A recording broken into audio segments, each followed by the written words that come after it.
Hello, everybody, and welcome to Freestyle Culture Parte Cuatro. I think are we on four? We are. We have been talking a lot, yeah. chatting with Mr. PWG. Thanks again for being here, mate. Thanks for having me. The next topic that we wanted to get onto was that around motivation. So motivation to train and be involved in this amazing community that we've been talking about all these weeks. And I know you've got some strong views and experience in this area. So we're going to dive straight in, basically. So the purpose, again, from what we were talking about prior to this, was looking at it in two ways, right? Looking at internal motivation, I guess more of what you can control versus external. But yeah, I'm fascinated by the extent, the way you think about it. So where do we begin with this? How do you gain the motivation to get started? Okay, so it's difficult because you have to think about freestyle as an individual sport. You have to think about it in the way that freestyle is right now, which is a not very well-funded sport. It is a global sport, but it's not like there's not a lot of freestylers in every country compared to other sports, which means that freestyle is not very well recognized as a sport in most countries, which means that you have to look at freestyle as something that might not be an economical benefit for you if you become professional. So I always look at it in terms of internal and external motivation. External can be many things. It could be you want to impress someone, so you learn freestyle. You want to become better than someone, you learn freestyle. Or you want to gain followers, or you want to gain recognition by people, then you start freestyle. Internal is, why do you start? For your own sake. So for example, you think it's fun. I want to be world champion. Not because I want to have the recognition of a world champion, but more like I want to become a world champion so that I can look at myself and say, I'm happy with this. Or that you just, enjoy the development, the evolution, and learning new tricks every day. So I always distinguish these two parts as two completely different types of motivation. And I think it is very important to have part of both. I was just going to say that. So I can see already where I can see behind already what you're thinking here, and I think let's go. Yeah, I'm presuming we're going to look at this now and say that motivation has changed dramatically in the last 10 years, right? So what you started, the motivation that you have still to this day, versus that of a newbie starting up right now, who sees different opportunities or different ways of looking at the sport, right? Who don't maybe understand the community and the culture and the history of what's happened in the sport. Is that fair to say that people are very different now when they start? Yeah, I think a lot of people are more motivated by the external parts of freestyle. So everything that is surrounding you. Let's say right now it's social media is one of the biggest factors of someone starting freestyle. It's not necessarily a bad thing, but it can, like, your motivation can deteriorate once you realize that it's not very easy to gain a lot of followers as a freestyler in the first 3 months. So you're going to have to grind, grift, hustle a lot to be able to even get some sort of recognition as a new beginner freestyler. And at that time, most of the time you're spending more time on social media than actually training your skills. And eventually you will grow tired of the constant nagging and annoying and trying to become famous.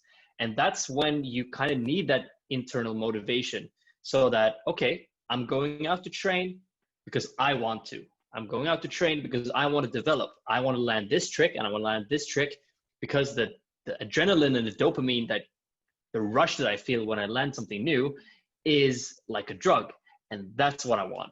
And I think a mix there is very important, but I think that it's important for the young freestylers nowadays to realize that the internal motivation needs to grow within them. It's not only the external that will, get them to the point that they want. How do you focus on that though? With so much attention being in social media and all of that, how do you encourage more younger freestylers to be internally minded? I think that's a very difficult question to answer because everyone is different. But I do think that if you can introduce them to the community, to how the community thinks about freestyle, then you are maybe able to I'm not going to say convert, but like to teach them about the community's ways of handling freestyle. So it's not all about followers, because if you don't like uphold a certain type of quality or skill level or something like that, then people don't want to follow you anymore. And then all of a sudden, if you are only based on external motivation, that you're only doing this because I want to be famous, then it's going to be so transparent that people are going to stop caring. And then all of a sudden, your external motivation that you once had in huge amounts because you were only gaining followers, it's now gone. And you don't have any internal motivation to keep on training. And then you quit.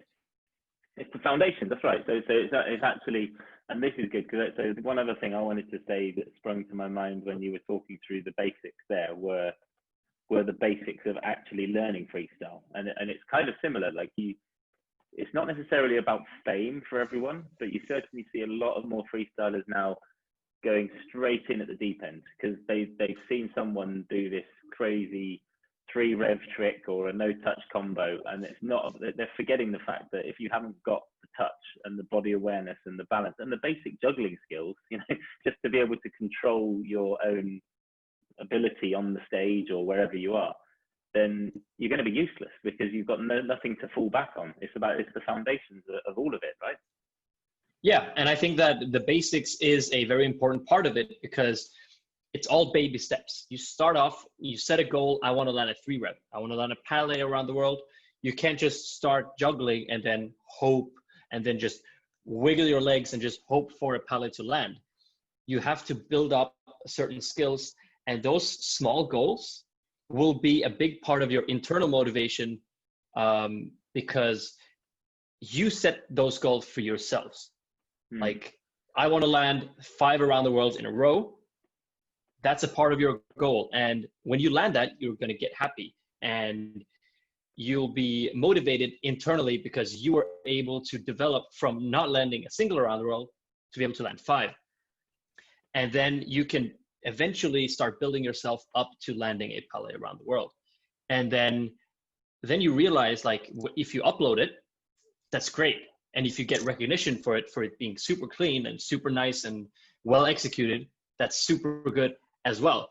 But it's so difficult to get there without that internal motivation because it's all baby steps. You need to have those basic tricks involved all the time. Yeah. Yep, fair. And I guess another part of this is also, which I think you touched on as well, but it's about just being able to deal with failure because you're doing this. Let's say everyone's got great intentions and then maybe they're doing it the right way. They're starting with the absolute basics. Even just training, and I'm hands up, doing this myself a little now just to keep fit, but just to juggle the ball. The ball's in the first few weeks, the ball's going everywhere, and it really pisses you off after a while. It's like I've got to go and chase that again, and then the motivation slips. And I guess it's a very limited amount of people who have the real mindset, A, to be champions at this, but B, to just progress past those barriers and move on. Because there's not many elite freestylers for that reason. That's part of the beauty of it, but there must be a way of inspiring more people to battle through those failures. Yeah, I think the problem is that we are not the pro freestylers, the top freestylers are not showing the progress. We're so used to seeing only the landed tricks, the perfect sets, the perfect combos, but we don't see, we never show the struggle behind like landing a new trick or like being like perfecting a certain move. So when people see this, they're like, he can do that every time. And then, but you think to yourself, it took me 5 days to just get this clip. But, you know, it also took me 5 years to land these two tricks. And then it took me 5 days just to smash those two together. And people don't get that. So people think that you can, just because you landed it once, you can do it every time. But it doesn't work like that. And I think we need to be more transparent, and we need to educate more on how stuff like this works on a ground level. I agree. Yeah, I think that would go on. Yeah, and also just because you're pro just doesn't mean that you don't struggle. Yeah. So for example, I dropped 2 videos, one on Unisport and one on my own channel, both of which I challenged myself to do two different like combos. One of them was a blind clipper to a ninja, both of which I can do fairly well, but it still took me 4.5 hours and 2 days of training, just like only attempting this to land it. And I think this video was very important because it shows that I can still do these 2 moves really well, but putting them together is really difficult. And I still struggle doing it, even though I've been freestyling for 14 years. And same goes for the other trick, which is just a 1-trick move. Should be easy, but it still took me an hour to land it for the first time. Like, but what you're saying is as well, though, the part of the doing of that for you is not necessarily having to let people know how much effort has gone into it. It's the internal gratitude that and success that you feel when you've done it. You know it's taken you 2 days, 4.5 hours, whatever, to do that. Yes, other people maybe don't appreciate that from the outside, but they arguably don't need to as well. Like I think when you're training, they need to kind of respect that. But I think they need to understand, because so many people come to me for advice, and I understand that. I do tutorials online, but a lot of them are like, so yeah, I've been trying the around the world now for an hour and I haven't landed it. Can you give me any tips? I'm like, it took me 1 week for me to land around the world. So why are you bitching about it taking 1 hour for you and you haven't landed it? You just gotta try again, train harder, do it more, train smarter, analyze what you're doing wrong, film yourself, watch it. It doesn't always have to be that you need feedback straight away from someone who knows what they're doing. But you have to be motivated yourself to find out what you're doing wrong.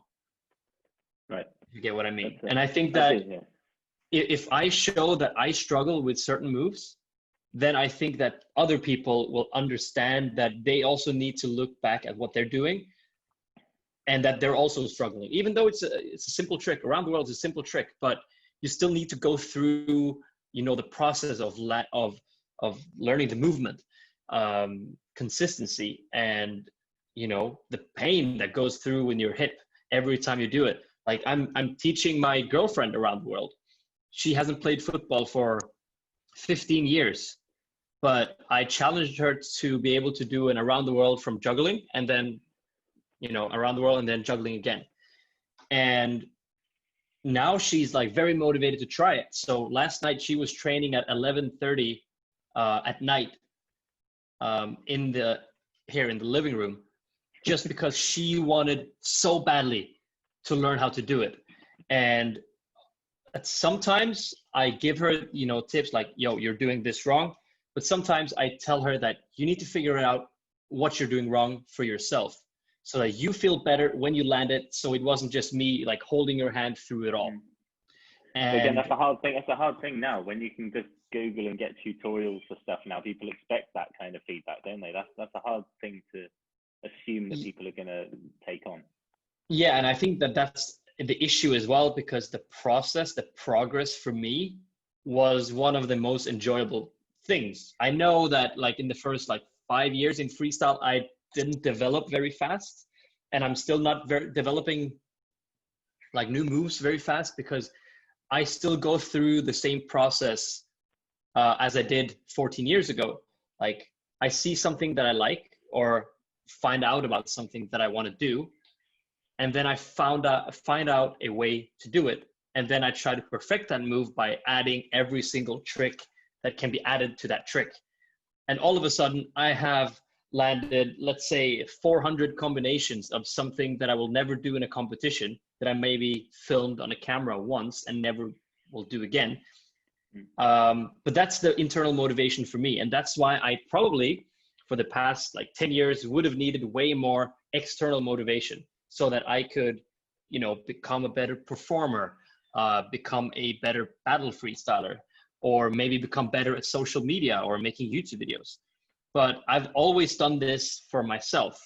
And I realize now that I might be able, like, my knowledge, my experience might be beneficial for other people as well. And I see that now. You're a wise man, Philip. Okay, if you could summarize this in a few little tips now. So as you said, and I think very, very correctly, ideally speaking, we need to find and encourage people to have a balance of the internal and the external motivations, to appreciate that, you know, you want to grow and be popular and have opportunities to live in freestyle. But ultimately, if you don't push yourself internally and feel that satisfaction, you're never going to progress. So how do you get that balance? Let's try and get one or two key points that we can try and encourage the next generation of freestylers to be aware of. Well, first of all, I'm still trying to find that balance. And I find it difficult finding that balance, because you always see pros and cons of doing something that specific day. I think it's good to find a balance between the internal, external in a way that it will benefit you in the long run. But when you have been doing it for a long time, you have to always ask yourself, why did I start this? Why did I even start like picking up a ball and start juggling or doing pana in the first place? And most people, when they look back at that, they will think about the passion that they had for learning new tricks. And just because you've been doing it for 14 years, for 10 years, for 5 years, doesn't mean you still can't feel those things that you felt in the beginning. So for me, that's the most important thing when it comes to the internal motivation. For the external motivation, you just got to grind. Like if you want to become famous, if that's your end goal of it all, you obviously have to do a lot of work when it comes to the marketing stuff, but then you don't have to spend as much time training. And if you're not very good, then you probably need more internal motivation to actually become better. Yeah. You know? So, I mean, it's a jungle. It's like you're fighting two fights on both sides. And there is no like real recipe for success here. I think that you just should find it out on your own. What way do you lean towards? Like, do you want to become a battle freestyler? Do you want to win the world championship so you can get recognition from the people in your country? Then sure, then that's your motivation, and that can drive you and take you extremely far. But will you feel, what will you feel inside? Will you be warm and fuzzy every time you land a trick, or will that just be a part of, okay, check, I landed it because I have to. I hate training uppers, but I did it because I had to. I lost a battle. Federico, he said, your uppers are not good enough. And I was like, you're right. I hate training uppers.